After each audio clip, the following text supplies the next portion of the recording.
Good evening, and thank you for listening to my presentation today.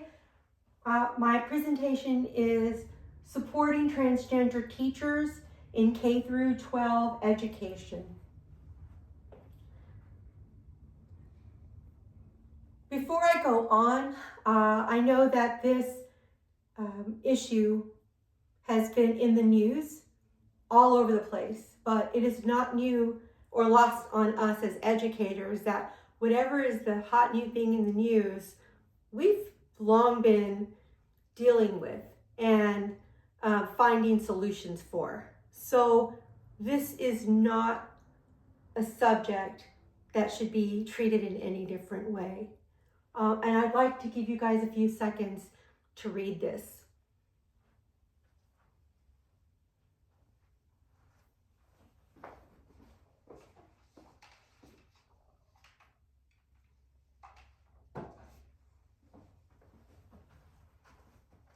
So this quote talks about a lot of the stuff that we know, we didn't try to learn, we just did because we saw it or we heard it somewhere. And when we are in the classroom, in the school setting, we have to remember that we have some biases. Some of those biases were placed there not by any nefarious means and not on purpose. They just are there. So I'm going to ask you, as we proceed through this presentation, to remember that we all have biases and that makes us human. Okay? So the title is Creating Inclusive Workplaces for Transgender Teachers. And my target is K through 12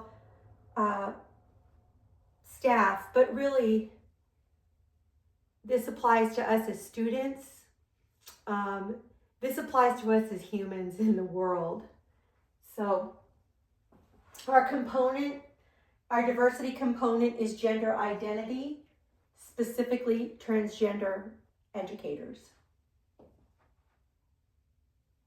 So by the end of this workshop, we're going to understand what transgender identity means and who is included in this diversity component. We're going to recognize current issues, barriers, and forms of workplace bias transgender teachers are facing right now. We're going to look at what we know about universal design and how we can apply that concept to this issue, and identify some actions that we can take on a personal level to help out our transgender colleagues and be effective allies by using respectful language and affirming identities and interrupting bias. So what does transgender mean? Because gosh, it's all over the place, right? That's all you hear. And it simply means a transgender person is someone whose gender identity differs from their gender assigned at birth. That's it. That's all it means.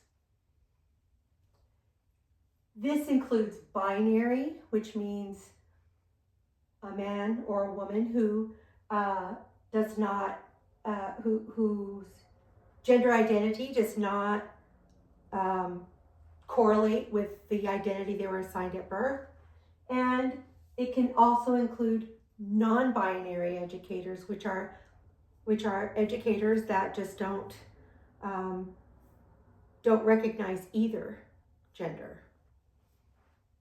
Who does it include? Who are we talking about? We're talking about transgender teachers, student teachers, non-binary staff, educators transitioning on the job, trans or gender diverse paraprofessionals, substitute and specialists. If they're at school, that's who we're talking about. period. And one thing that really has to be stressed is that gender identity is different from sexual orientation. They are not the same things.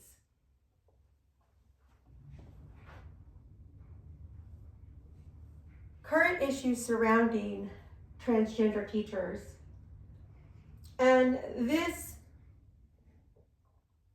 struck at the core of my belief that educators are, along with nurses and police, and military, are the backbone and the core of the community of givers, right?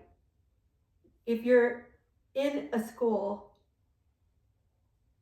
you are there out of your love for teaching, your love of the students, your love of knowledge. So these statistics really hurt. Transgender K through 12 teachers report fear of being outed and concerns about job security due to inconsistent protections. Participants describe emotional labor from constantly assessing whether school environments were safe. Many experience misgendering, lack of administrative support, and discomfort using restrooms. Teachers reported the need to pass to avoid scrutiny, reducing authenticity and increasing stress. And several faced backlash from parents or pressure from the administration to hide their identity. Now, before we move on, I would like you to substitute current issues surrounding transgender teachers, the word transgender, and instead place Hispanic, woman, Black person, you name it.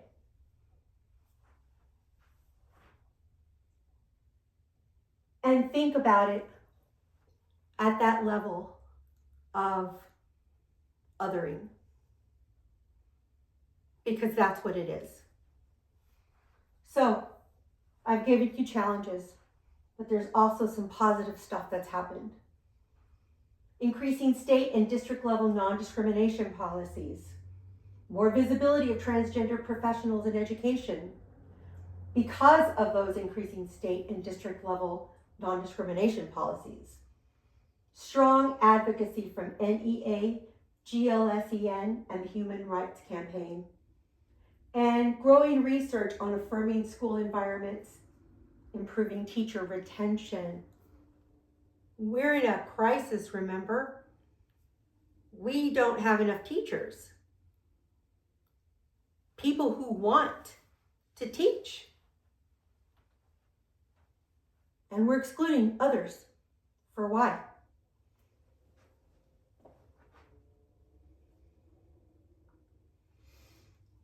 So some of the real reasons.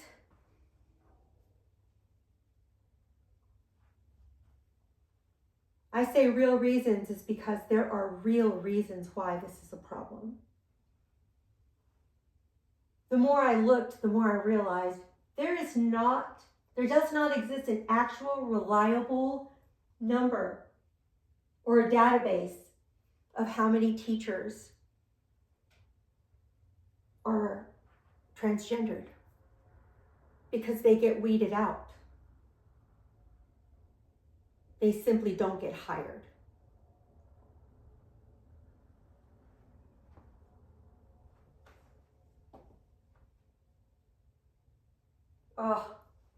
But universal design, that's the go-to, right?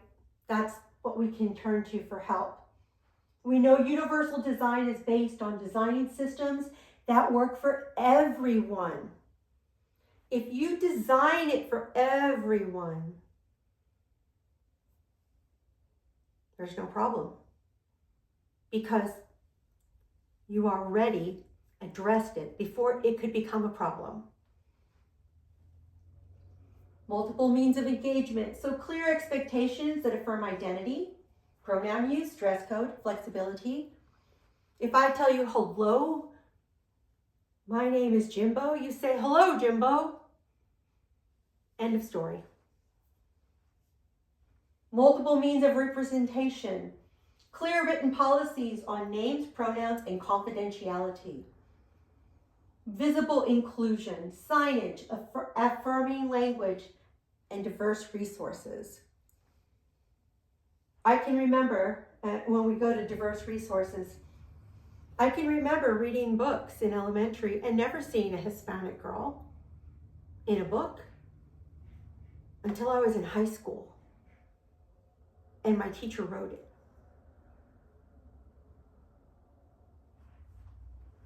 Multiple means of action and expression, providing multiple avenues for communication, private check-ins, anonymous reporting systems, flexible documentation procedures. The core idea is inclusion is designed.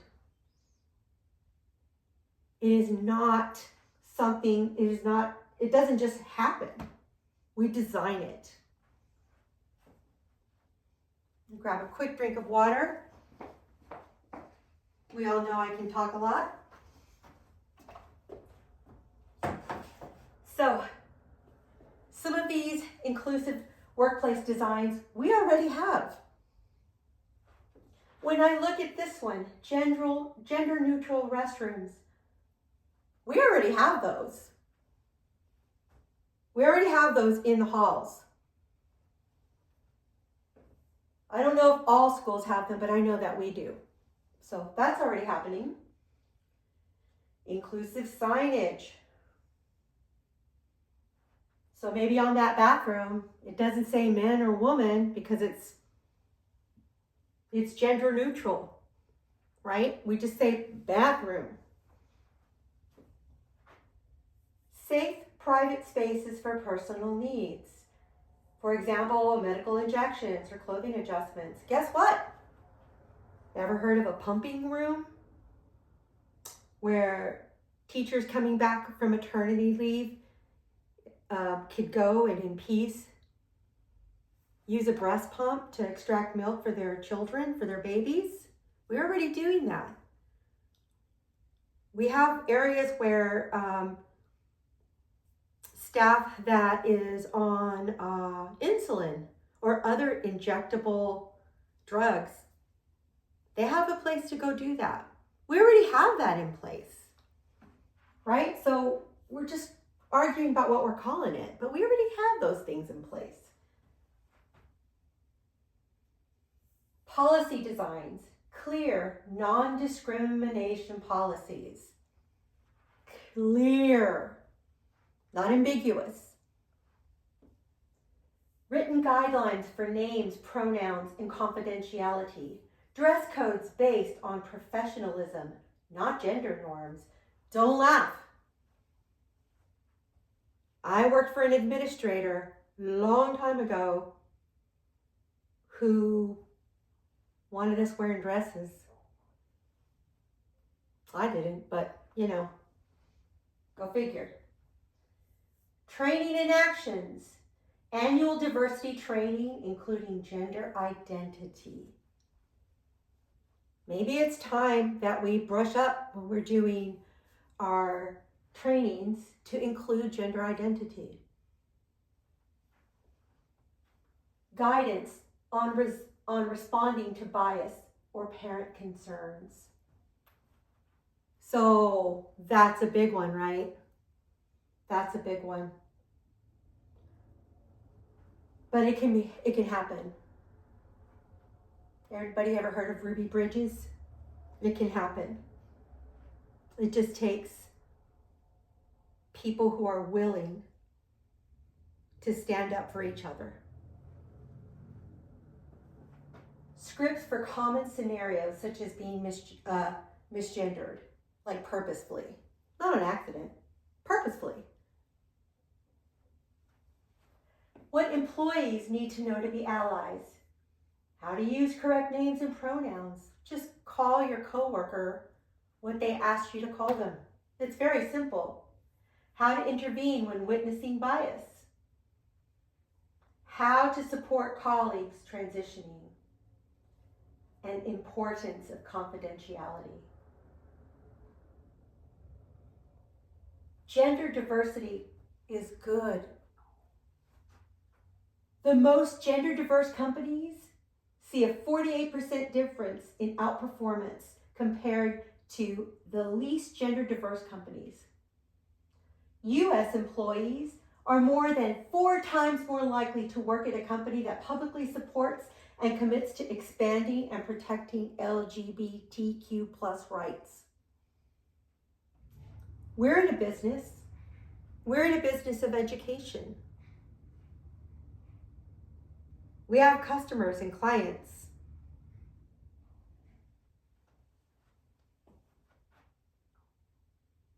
Representation matters. Students feel seen when teachers reflect their identity.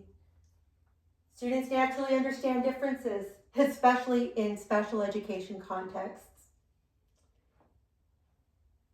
Especially here in special education, our students understand difference, and they're not afraid of it. They don't even really notice it. When students see transgender, non-binary, or gender diverse teachers, it normalizes identity differences and expands students' ideas about who can lead, teach, and inspire. When I was maybe 6 or 7 here in San Antonio, Texas, I had a Hispanic teacher. Wow, I had no idea that there were Hispanic teachers. I had never had one. What did that Hispanic teacher teach me? That I could be a teacher. I didn't see myself in very many representations, kind of only the bad ones. Representation matters. Teachers who reflect diverse identities, promote trust, connection, and a sense of belonging for all students, not just for those who share their identity.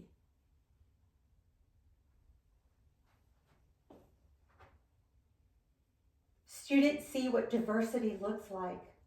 A diverse teaching force allows students who may not see themselves reflected at home or in society finally feel validated and understood. When students see transgender or gender diverse teachers, they witness diversity in action, not just in a theory. This helps normalize identity differences and strengthens acceptance, empathy, and belonging. And guess what?